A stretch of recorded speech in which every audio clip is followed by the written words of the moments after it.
Welcome to the hottest movie review on the internet today, the A-List Review.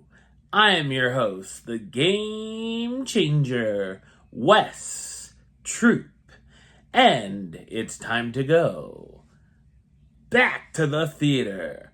And this is the film that I've seen the trailer for every single time I've gone to the movie theater for the past 4 to 5 months. The time has finally come, and I better quiet down.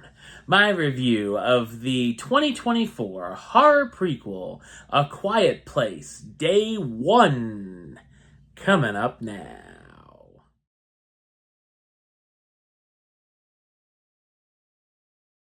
A young woman named Sam finds herself trapped in New York City during the early stages of an invasion by alien creatures with ultra-sensitive hearing.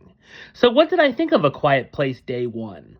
I thought it's a solid and exciting apocalyptic horror film. It's a spin-off and prequel and third entry in the A Quiet Place franchise. It's directed by Michael Sarnowski, who's best known for directing the film Pig, based on a story he conceived with John Krasinski. While the opening sequence of Part 2 showed us a little bit of Day 1 from the perspective of the Abbott family, this expands on that from a different point of view.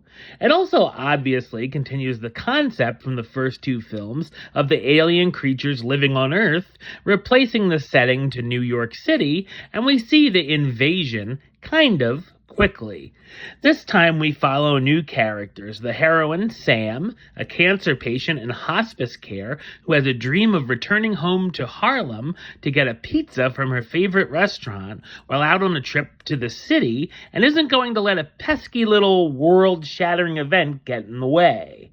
Sam also has the company of her cat Frodo, which I have a cat named Frodo, but mine would have easily gotten me killed 5 minutes into the chaos with his constant meowing. Sam's Frodo, however, is much more quiet, thankfully, and while he may seem like a magical being at times, with some of his actions, I loved him, and along with fellow cat lovers, was very concerned for his well-being. Along the way, Sam and Frodo are joined by Eric, the law student from England suffering from panic attacks. Much like the other films, it can be a very quiet experience where you can hear the person chewing popcorn next to you. There are some intense and exciting action sequences, with the characters trying to avoid the creatures through the big skyscrapers. As in most horror films, the characters make awful decisions, and with the mass crowds in New York, there's a lot of stupid people doing stupid things and quickly facing the consequences. There's a couple of decent jump scares that work too. It's also a surprisingly slow burn and character-driven story, which I enjoyed, and we see this unlikely pairing trying to survive and helping each other for different needs. There's also some emotional moments throughout, and we certainly want to see them make it to the end of their goal. Lupita Nyong'o is terrific as Samira, aka Sam, the terminally ill cancer patient who finds herself inside the world-changing disaster. Also included Joseph Quinn as Eric, the English law student who ends up tagging along with Sam on her journey, Alex Wolff as Ruben, a nurse at the hospice trying to keep Sam's spirits up, and Jimon Hanasu as Henry, a fellow survivor who Sam encounters when the creatures land. A Quiet Place Day 1 is a thrilling and sometimes heartfelt, worthy prequel given a boost by Nyong'o's star power. Number-wise, I'm going to give it a 7 out of 10, which gives it the A-list rating of Do It. Alright, well that's the show. I'll be back with another review very soon.